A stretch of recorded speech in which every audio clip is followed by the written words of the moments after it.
नमः शिवाय। हर हर महादेव दोस्तों, आप सभी पर भोलेनाथ की कृपा सदा सर्वदा बनी रहे। आपसे अनुरोध है कि कथा को पूरा अवश्य सुनिएगा। यदि आपने चैनल को अभी तक सब्सक्राइब नहीं किया है तो कृपया चैनल को सब्सक्राइब कर लीजिएगा ताकि आपको हमारे चैनल पर आने वाली हर व्रत कथाओं की जानकारी मिलती रहे। तो आज की वीडियो में आप लोग सुनेंगे सोमवार व्रत कथा। सोमवार का दिन शंकर भगवान को समर्पित होता है। आज के दिन भक्त भोलेनाथ को प्रसन्न करने के लिए विशेष पूजा अर्चना करते हैं। कुछ लोग आज के दिन व्रत भी रखते हैं ताकि शिव की विशेष कृपा प्राप्त की जा सके। बाबा भोलेनाथ के आशीर्वाद के लिए आप भी सोमवार का व्रत कर रहे हैं तो शिव व्रत कथा को पढ़कर या सुनकर इस उपवास को पूरा करें। नारद पुराण के अनुसार सोमवार व्रत में व्यक्ति को प्रातः स्नान करके शिव जी को जल और बेलपत्र चढ़ाना चाहिए तथा शिव गौरी की पूजा करनी चाहिए। शिव पूजन के बाद सोमवार व्रत कथा सुननी चाहिए। इसके बाद केवल एक समय ही भोजन करना चाहिए। एक समय की बात है, किसी नगर में एक साहूकार रहता था। उसके घर में धन की कोई कमी नहीं थी, लेकिन उसकी कोई संतान नहीं थी। इस कारण वह बहुत दुखी था। पुत्र प्राप्ति के लिए वह प्रत्येक सोमवार व्रत रखता था और पूरी श्रद्धा के साथ शिव मंदिर जाकर भगवान शिव और माता पार्वती की पूजा करता था। उसकी भक्ति देखकर एक दिन माँ पार्वती प्रसन्न हो गईं और भगवान शिव से उस साहूकार की मनोकामना पूर्ण करने का आग्रह किया। पार्वती जी की इच्छा सुनकर भगवान शिव ने कहा कि हे पार्वती, इस संसार में हर प्राणी को उसके कर्मों का फल मिलता है और जो जिसके भाग्य में हो उसे भोगना ही पड़ता है। लेकिन पार्वती जी ने साहूकार की भक्ति का मान रखने के लिए उनकी मनोकामना पूर्ण करने की इच्छा जताई। माता पार्वती के आग्रह पर शिव जी ने साहूकार को पुत्र प्राप्ति का वरदान तो दिया, लेकिन साथ ही यह भी कहा कि उसके बालक की आयु केवल 12 वर्ष होगी। माता पार्वती और भगवान शिव की बातचीत को साहूकार सुन रहा था। उसे ना तो इस बात की खुशी थी और ना ही दुख। वह पहले की भांति शिव जी की पूजा करता रहा। कुछ समय के बाद साहूकार के घर एक पुत्र का जन्म हुआ। जब वह बालक 11 वर्ष का हुआ तो उसे पढ़ने के लिए काशी भेज दिया गया। साहूकार ने पुत्र के मामा को बुलाकर उसे बहुत सारा धन दिया और कहा कि तुम इस बालक को काशी विद्या प्राप्ति के लिए ले जाओ और मार्ग में यज्ञ कराना। जहाँ भी यज्ञ कराओ वहाँ ब्राह्मणों को भोजन कराते और दक्षिणा देते हुए जाना। दोनों मामा भांजे इसी तरह यज्ञ कराते और ब्राह्मणों को दान दक्षिणा देते काशी की ओर चल पड़े। रास्ते में एक नगर पड़ा जहाँ नगर के राजा की कन्या का विवाह था, लेकिन जिस राजकुमार से उसका विवाह होने वाला था वह एक आंख से काना था। राजकुमार के पिता ने अपने पुत्र के काना होने की बात को छुपाने के लिए एक चाल चली। साहूकार के पुत्र को देखकर उसके मन में एक विचार आया। उसने सोचा, क्यों ना इस लड़के को दूल्हा बनाकर राजकुमारी से विवाह करा दूं। विवाह के बाद इसको धन देकर विदा कर दूंगा और राजकुमारी को अपने नगर ले जाऊंगा।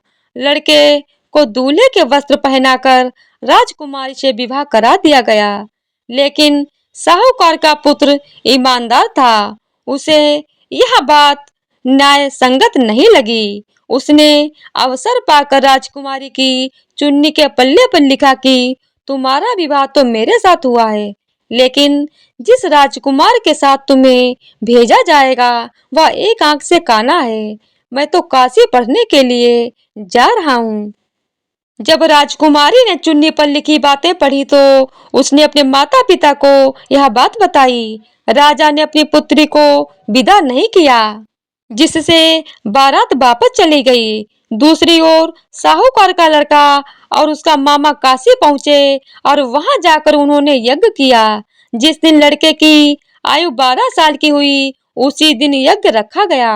लड़के ने अपने मामा से कहा कि मामा, मेरी तबीयत कुछ ठीक नहीं है, मामा ने कहा कि तुम अंदर जाकर सो जाओ। शिव जी के वरदानुसार कुछ ही देर में उस बालक के प्राण निकल गए। मृत भांजे को देख उसके मामा विलाप करना शुरू किया।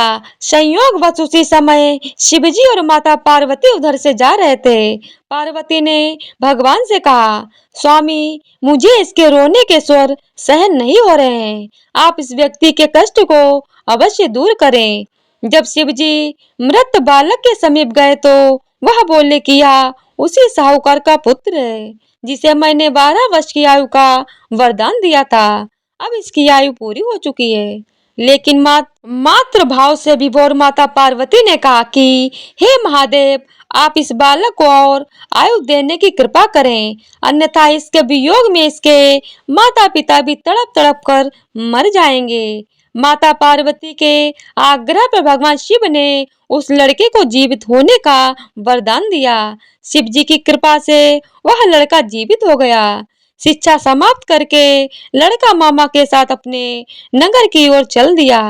दोनों चलते हुए उसी नगर में पहुंचे जहां उसका विवाह हुआ था। उस नगर में भी उन्होंने यज्ञ का आयोजन किया।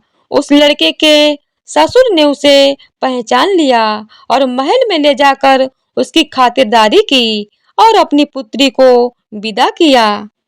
इधर साहूकार और उसकी पत्नी भूखे प्यासे रहकर अपने बेटे की प्रतीक्षा कर रहे थे। उन्होंने प्रण करके रखा था कि यदि उन्हें अपने बेटे की मृत्यु का समाचार मिला तो वह भी प्राण त्याग देंगे।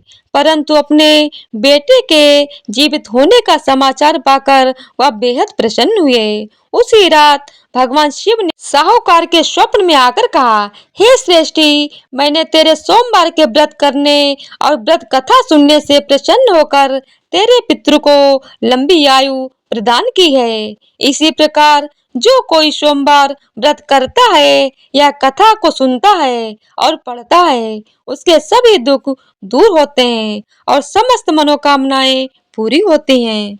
तो इसी तरह से सोमवार व्रत कथा संपूर्ण होती है। बोली ओम नमः शिवाय। अब आरती शुरू करते हैं। ओम जय शिव ओमकारा, स्वामी जय शिव ओमकारा, ब्रह्मा विष्णु सदा शिव, हरिदांगी धारा। ओम जय शिव ओमकारा।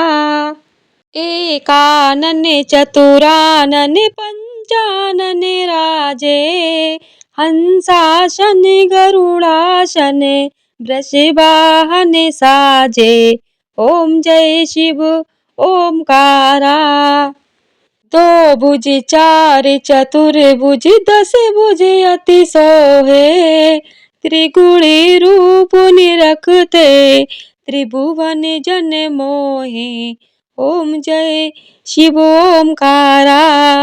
अक्षमाला बनमाला मुंडमाला धारी, चंदन मृग मध्य सोए भाले शशिधारी। ओम जय शिव ओमकारा।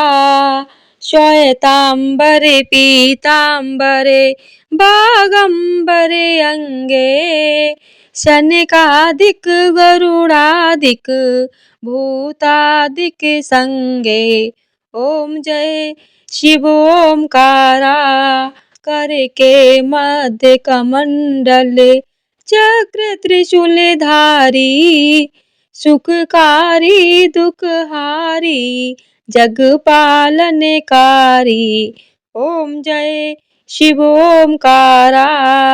ब्रह्मा विष्णु सदा शिव, जानत अविवेका, प्रणवाक्षर में शोभित ये तीनों एका।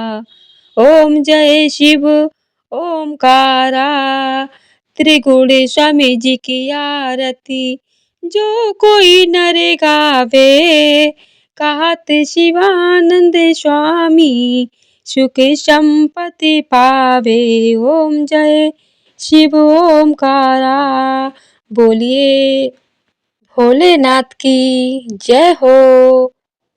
उमापति शंकर भगवान की जय हो। तो आज की वीडियो अगर आप लोगों को पसंद आई हो तो वीडियो को लाइक शेयर और चैनल को सब्सक्राइब कर दीजिएगा। धन्यवाद।